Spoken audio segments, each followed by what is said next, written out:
क्या नाम है आपका? मेरा नाम सुरेंद्र सिंह है, सुरेंद्र चौधरी कहते लिखता हूँ मैं। वैसे सुरेंद्र जी, उस दिन रात को क्या वाकया हुआ था? 18 तारीख को शाम को रात में 18 की सुबह रात में 1 बजे के करीब कुछ 4 लड़के और 3 लड़के बच्चे आए और आने के लिए मेरी उस टाइम क्लोजिंग का टाइम था, मेरा स्टाफ क्लोजिंग कर रहा था रेस्टोरेंट की।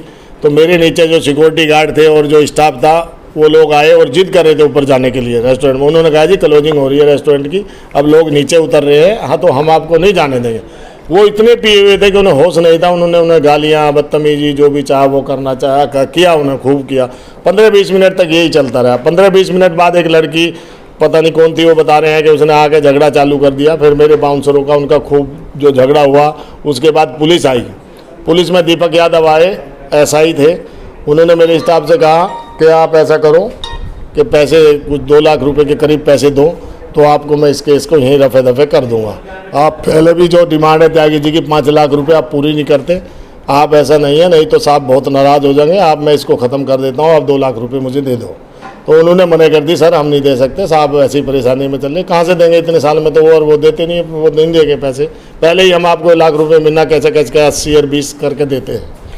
उसके बाद वीडियो फुटेज में हाँ, एक में तो फुटेज में आ रहा है कि महिला हाथापाई कर रही है सड़क पर। अब ब्लैक ड्रेस का तो मुझे पता नहीं, ब्लैक तो बच्चे आजकल ज़्यादातर कपड़े ब्लैक पहनते हैं। मेरे बाउंसर थे या मेरे वो सिक्योरिटी गार्ड थे, मैं तो वहाँ मौजूद नहीं था, ये तो कैमरा ही बताएगा कौन थे कि क्या झगड़ा हुआ। पर लड़की वाला तो मैंने फुटेज देखा है कि वो लड़की मार दाट कर रही है। मेरे जो काउंटर में पैसे भी थे वो भी कोई ले गया उन्हें। मैं उस लड़की को नहीं कहूँगा, जो भी वहाँ मौजूद थे काफ़ी लोग थे, तो पता नहीं क्यों मेरे 1 लाख कुछ के करीब वो पैसे थे, वो भी जाते रहे। उन्होंने आके लात वात मारी, उसको मारा, मेरे बाउंसर को, उसको वो सिक्योरिटी गार्ड लेडी थी उसको भी मारा। उस दिन जो इंसिडेंट हुआ उसके रिगार्डिंग आपने कोई कंप्लेंट करी थी, जो सामान चोरी हुआ या जो भी सामान चोरी क्या, वो तो पैसे थे। फिर हमने सोची यार वैसे ही परेशान कर रहे हैं SHO साहब, तो क्या उसके बाद हमने इन्हें रिक्वेस्ट की हमारे, तो उसी शाम को फिर हमने दिन में सोचा कि भाई करते हैं बात की इनसे, जो हौलदार जो हमसे महीना लेता है इनका, उसे कही हमने भाई ऐसे ऐसे मत करो, हमें ये चलाने दो, हम ऐसे ऐसे पहले ही परेशानी में आपको जो आप कह रहे हैं देते हैं, फिर आप और ज़्यादा डिमांड करोगे तो हम पूरी कर नहीं सकते। हो सकता है इन्होंने ही भेजा उनको, हमें क्या पता किसने भेजा है। जो 2 मिनट बाद ऐसा सब इंस्पेक्टर आ जाता है, डिमांड करता है कि मैं इस केस को ऐसे करा दूंगा, अगर 2 लाख रुपए दोगे तो हम क्या विश्वास करें इन लोगों का। तो पहले ही हमें इन्होंने इतना परेशान कर रखा। फिर उसके बाद उसी रात को उसी दिन में शाम दिन का ये सुबह का वाक़या है, तो शाम को 10:30 बजे करीब दीपक यादव आए और हमारे 2 लड़के थे जो वो बताते हैं कि झगड़े में मौजूद थे, उन्हें उठा कर ले गए। फिर पूरी रात उनको मारा पूरी तरह, त्यागी जी ने, विनय त्यागी SHO ने, दीपक यादव ने, और मैं आपको फुटेज देता हूँ उनका क्या हाल किया उन्होंने। उसके बाद उनको डिमांड करते रहे कि पैसे दिलवाओ अपने मालिक से, जब आपको छोड़ेंगे। तो हम पे 3 लाख रुपए की डिमांड की उसने। इसलिए लाए त्यागी जी, जब भी मैं बात कहता हूँ कहते हैं मैंने 28 एनकाउंटर कर रखे, मैं एनकाउंटर भी फेस लेता हूँ, आपके बाप बेटे का भी एनकाउंटर कर दूंगा।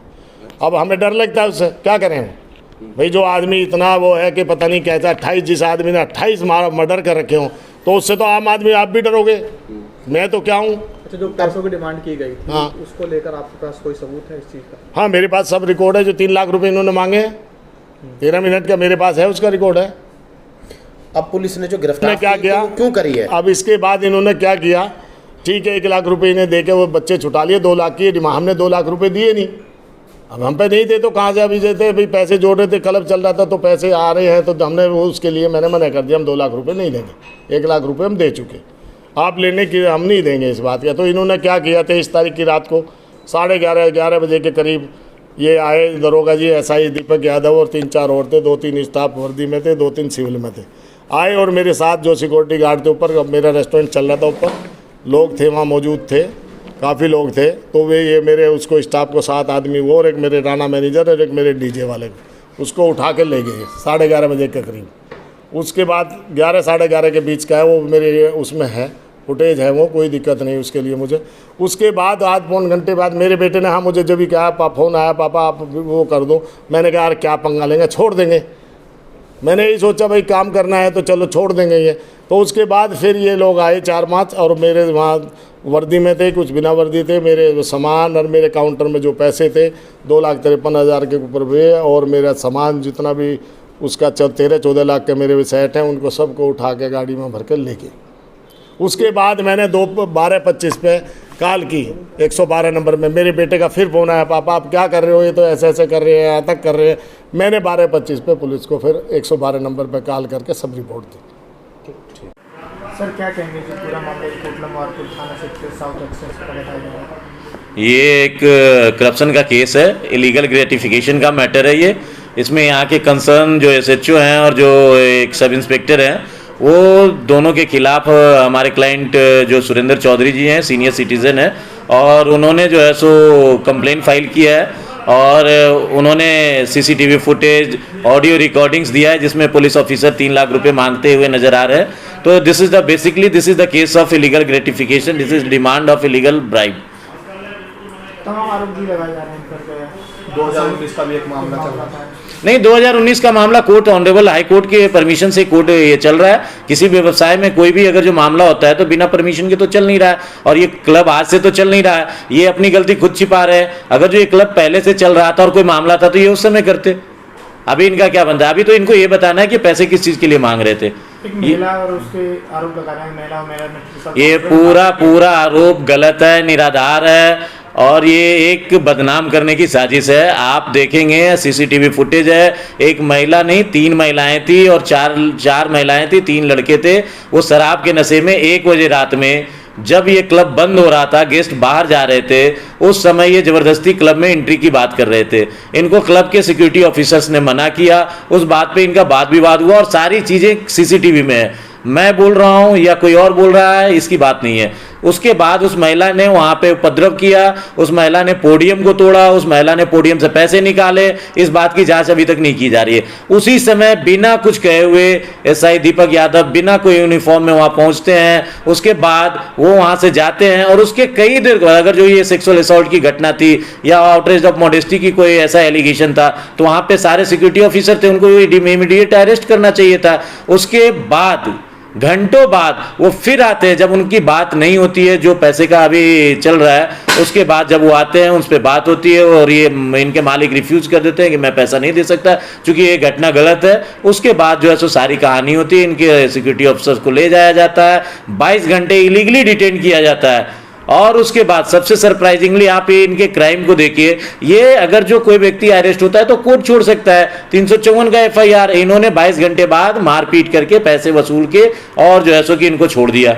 ये कौन सी एफआईआर उन्हीं के दर्ज खिलाफ की गई है? अभी आप पर केस आया है? सर अभी तक हमारे पास में ऐसी कोई भी सूचना, हम तो वहाँ क्लब के जो ऑनर है, क्लब का जो ऑनर है वो तो था ही नहीं, तो उनके खिलाफ तो कोई एलिगेशन है नहीं। ऑब्वियसली अगर जो वहाँ प्रेजेंट होता तो उनके खिलाफ भी लगा देते, तो ही वॉज नॉट प्रेजेंट। तो ये जो भी सिक्योरिटी ऑफिसर की बात है, मैं कह रहा हूं बाउंसर्स की बात है, किसी की भी बात है, आप उनको जो भी न्याय के हिसाब से होता है आप कीजिए। कानूनी अधिकार है, कानूनी अधिकार उनको भी आप दीजिए कि अगर जो कोई व्यक्ति कह रहा है कि एक महिला पी के उनके साथ मारपीट कर रही है, आप बोल रहे हैं उनके कपड़े फाड़े गए, आप वीडियो देखो, सीसीटीवी फुटेज देखो। ये इंडिया का पहला केस होगा जिसमें एक महिला इस तरह से उपद्रव एग्रेवेटेड मोड में आके 1 बजे रात में दारू के नशे में ये कांड कर रही है। ये व्यवसायी कहां जाएंगे? जो पैसों की डिमांड की गई है उसका कोई सबूत है क्या? पैसे की डिमांड की ऑडियो है, कन्वर्सेशन है, हमने अभी आपको प्रोवाइड करवाते हैं सारी चीजें, जिसमें 3 लाख रुपए की मांग की जा रही है, केस कमजोर करने की बात की जा रही है। हमारे क्लाइंट ने मना कर दिया चूंकि वो सच्चा आदमी है। जिन पर आरोप लग रहे हैं पुलिस के ऊपर कोई कार्रवाई नहीं की, उल्टा ही पुलिस ने इनके ऊपर मुकदमा। सर ये यहाँ के जो लोकल ऑफिसर्स है वो यहाँ के सीनियर ऑफिसर्स को डिस्टॉर्टेड फैक्ट्स के साथ मिसरिप्रेजेंट कर रहे हैं। आप 2 चीजें हैं, एक बार इन्होंने अभी आज तक में मैंने देखा 12:30 बजे ये बोल रहे हैं कि कोई 100 नंबर कॉल हुआ और इनके नॉइज पॉल्यूशन और इसके चलते इनके सारे डीजे को ले गए, जो डैमेजेस की बात हो रही है। ये 10:30 बजे सीसीटीवी फुटेज में आ रहा है। 10:30 में तो ये आके सारा सामान लेके गए बिना कोई सीजर मेमो के, बिना कुछ के। ये इलीगली सामान लेके जा रहे हैं, उससे पैसे लेके जा रहे हैं। 10:30 बजे जब कॉल 12 बजे हुआ तो 10:30 बजे कैसे इन्होंने सामान सीज कर दिया? और सीज किया तो सीजर एक मेमो होता है, उसकी जांच होनी चाहिए। आप वहां से बताओ, आप सीसीटीवी फुटेज में किसने साइन किया, किसने सिग्नेचर किया, किसके उस पर हस्ताक्षर थे? कुछ भी नहीं। मतलब किसी भी घटना को गलत तरीके से प्रस्तुत करके सब लोगों के सामने लाया जा रहा है कि उनकी लेडी के साथ आउटरेज ऑफ मॉडेस्टी हुई। अरे लेडी के साथ आउटरेज ऑफ मॉडेस्टी हुई, सीसीटीवी आप देखो, सीसीटीवी कौन सी मॉडेस्टी हुई, लेडी ने की या इसने किया? वहां फीमेल सिक्योरिटी ऑफिसर है, उसको मारा गया। जो क्लब की फीमेल सिक्योरिटी ऑफिसर है वो गिर रही है सीसीटीवी फुटेज में, उनको धक्का दिया जा रहा है। उसके बारे में कोई इनकी नहीं, क्योंकि आप उसको सपोर्ट कर रहे हो, आप अपने आप को बचा रहे हो। जो आप पे आरोप लगे हैं, गंभीर आरोप लगे हैं पैसे की फिरौती का, आप उसको बचाने के लिए डिस्टॉर्टेड फैक्ट्स के साथ आप अलग काम कर रहे हो। शिकायतकर्ता आपके पास आए, आप कहाँ तक ये लड़ाई जाएगी? शिकायत करता है हमारे पास, जहाँ तक भी हम कानूनी जो भी न्याय के लिए जहाँ भी जाएंगे, अभी हम ऑनरेबल हाई कोर्ट जा रहे हैं और इसमें सीबीआई इन्वेस्टिगेशन की बात की जाएगी। मैडम, कोटला की जो घटना हुई है 18 तारीख को, क्या है पूरा मामला बता दें। 18 तारीख की अर्ली मॉर्निंग करीब 2:15 बजे एक लेडी कॉलर ने कॉल किया कि उसके साथ एक पर्टिकुलर बार है साउथ एक्सटेंशन पार्ट 1 में, जहां उसके साथ मिसबिहेवियर हुआ है और उसके साथ मैन हैंडलिंग की गई है। मौके पे पुलिस गई। पुलिस के मौके पे जाने के बाद लेडी कॉलर को हॉस्पिटल ले जाया गया। हॉस्पिटल में उसके मेडिकल एग्जामिनेशन के बाद उसके स्टेटमेंट के बेसिस पे एफआईआर दर्ज की गई। एफआईआर रेलेवेंट सेक्शंस में दर्ज की गई है अंडर सेक्शन 323, क्योंकि उसके ऊपर कोई चोट के निशान नहीं थे, और 354 के जो भी वेरियस प्रोविजंस हैं उसके तहत एफआईआर की गई। एफआईआर दर्ज करने के बाद इन्वेस्टिगेशन अभी चल रहा है। सीसीटीवी फुटेज को एग्जामिन किया जा रहा है और जो भी नेसेसरी एक्शन होगा वो लिया जाएगा। मैडम, कितने की गिरफ्तारी हुए हैं और जिस तरीके से एसएचओ पर एलिगेशन लग रहे हैं कि 5 लाख रुपये मांगने का, क्या कहेंगे? आप 2 इश्यूज रेज कर रहे हैं इसमें। पहला इशू आपका गिरफ्तारी को लेकर के है, दूसरा इशू एलिगेशन को लेकर के है। दोनों पे मेरे जवाब अलग हैं। जहां तक इस एफआईआर से संबंधित अरेस्ट हैं, अभी तक कोई अरेस्ट नहीं हो पाई है। हमारी टीम सीसीटीवी फुटेज को एग्जामिन करने के बाद आइडेंटिफाई करेगी किन बाउंसर्स ने और किन्होंने लड़की के साथ बदसलूकी की। अकॉर्डिंगली अरेस्ट हम बहुत जल्दी कर लेंगे। इसी कॉन्टेक्स्ट में 24 तारीख को हमें 2 पीसीआर कॉल्स मिली। पहली पीसीआर कॉल में कॉलर ने ये बताया कि बाउंसर्स में झगड़ा हो रहा है इसी पर्टिकुलर बार पे और यहाँ लाउड म्यूज़िक प्ले किया जा रहा है। इसके आधार पे पुलिस वहाँ गई और 107-51 के तहत जो भी 6-7 बाउंसर्स थे उनको अरेस्ट किया गया। साइमल्टेनियसली 5 मिनट के बाद आपने जो दूसरी बात कही, इस तरीके का एलिगेशंस लगाते हुए एक दूसरी पीसीआर कॉल आई। इस पीसीआर कॉल के आधार पे हम इसकी इंक्वायरी करवा रहे हैं। डिस्ट्रिक्ट पुलिस की विजिलेंस सेल इस एलिगेशंस को इसको सीरियसली लिया गया है and we are inquiring into this matter. Madam, जिस तरीके से म्यूजिक चल रहे थे, कई बार कॉल इससे पहले भी हुए हैं, मगर इस पर कोई एक्शन नहीं हुआ और लोगों का कहना वहाँ पर कि जिस तरीके से कोटला थाने के एसएचओ ने एक्शन लिया है, इससे पहले कभी नहीं हुआ था, क्या कहें? नहीं, इसको मैं एग्जामिन करवा रही हूँ कि इसके पहले कितनी पीसीआर कॉल्स हुई हैं इस तरीके की और उस पर क्या रेलेवेंट एक्शन लिया गया है एसएचओ के द्वारा। In fact in addition to this I have given this direction to all the SHOs and all the staff of south district कि जो भी सुप्रीम कोर्ट के डायरेक्शंस हैं, जो भी रूल्स हैं रिगार्डिंग साउंड पोल्यूशन वायलेशन, वो सारे नॉर्म्स को इम्प्लीमेंट किया जाए। रिगार्डिंग एक्साइज पॉलिसी वायलेशन, उन नॉर्म्स को वायलेट होने पे लीगल एक्शन लिया जाए। सबसे पहले आप अपना नाम बताइए। मंजीत सिंह चुग, vice president RW south x part 1। Sir, यहाँ पर जो ये क्लब है, इसको लेकर पहले भी आपने शिकायतें करी हैं, किस तरीके की परेशानी होती है और क्या कहना है आपका इसके लाइसेंस के बारे में? ये कई बार हमने खुद प्रैक्टिकली देखा है कि सैटरडे, फ्राइडे और संडे को तो बहुत पीक रहता है और सड़कों से लोग निकलना बंद कर देते हैं। इवन हमारे रेजिडेंट्स की गाड़ी भी कोई निकलती है तो बहुत दिक्कतों का सामना करना पड़ता है। और ये पिछले 10 दिन से सुन रहे हैं लगातार, यहाँ पे बुरा हाल है।